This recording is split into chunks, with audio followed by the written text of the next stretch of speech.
Ibiganiro biriko biraca no kuri radio televiziyo Burundi bwiza, muri kumwe na jewe Sengiyumva Joel kuva mu ntara ya Rutana. Uyu munsi rero twabateguriye ikiganiro c'ibibangamiye iterambere ry'urwaruka muri iki gihugu cacu. Turavuga nko kugwaruka rubangamiwe n'amarigara, ubusuma n'ubusambanyi. Nibara rero aho ushobora gusanga urwaruka ruhera mu gatondo rutembera rwibere ku marigara atakintu na kimwe ruhava rushika canke rushikirize abavyeyi rwahaye amaboko yabo, aho usanga benshi ku marigara bariko banduraho ingeso mbi, ingeso zo kunywa amatabi, zo kunywa amamogi n'ibindi biyoga biyayura umutwe. Muri ico gihe rero iyo umwana araheza akabikenera gose amere nk'abo bandi abona babifata, iyo abuze aho abikura ariba, amaze kuba yiba ugasanga mu mubano ntabayeho neza. Nico gihe rero iterambere ry'uwo mwana riba rigoye, kuko nta muntu aba akimwizera amwe nk'agatahe canke hagira ikintu amuragije, kuko benshi baranitwaza ngo ni Burundi bw'ejo, ariko bari bakwiye kumenya ko kugira ube Burundi bw'ejo uba warabiteguye guhera uno munsi, ukaba Burundi bw'uno munsi, ukanategura kazoza ndetse n'ibikorwa vyawe bikabandanya bija imbere kugira nejo uzobe Burundi bw'ejo, kuko ufise aho wikuye, aho wavuye.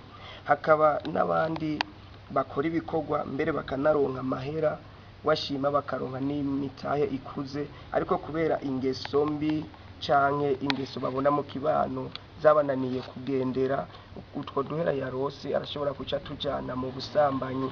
Ubusambanyi nabwo buratuma nabonye n'iterambere ritagenda neza, kuko urashobora kuja gusambana bakagufata. Iyo bagufashe ushobora gufungwa, maze gupfungwa ubutunzi bwawe buba butanguye gusanzara, canke ugahunga uhunze, naho nyene ubutunzi bwawe burasanzara, rya terambere wari kuraronka rigahagarara. Ku bakobwa naho nyene umukobwa arashobora kugira ivyo vyago vyose, agapfungwa canke akirukanwa canke agafatwa nabi mu miryango. Akenshi imbere turabona nk'abakobwa amaze gutwara inda arashobora kwigira inama mbi canke akoshwa n'abagenzi akayikurayo, itamuhitanye hariho izindi ngorane zishobora kuza zigamutera gusubira inyuma.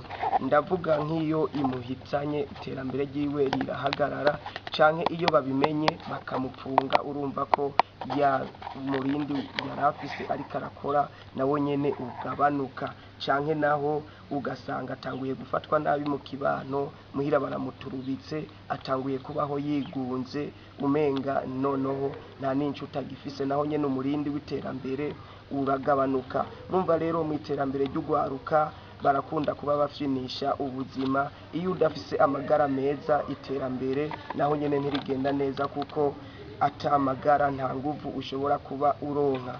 Rero vyari nk'ivyo tweko turabashikiriza kuno musi uri hejuru.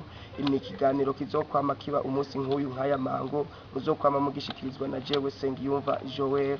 Mwakoze kudukurikirana no kudutega amatwi.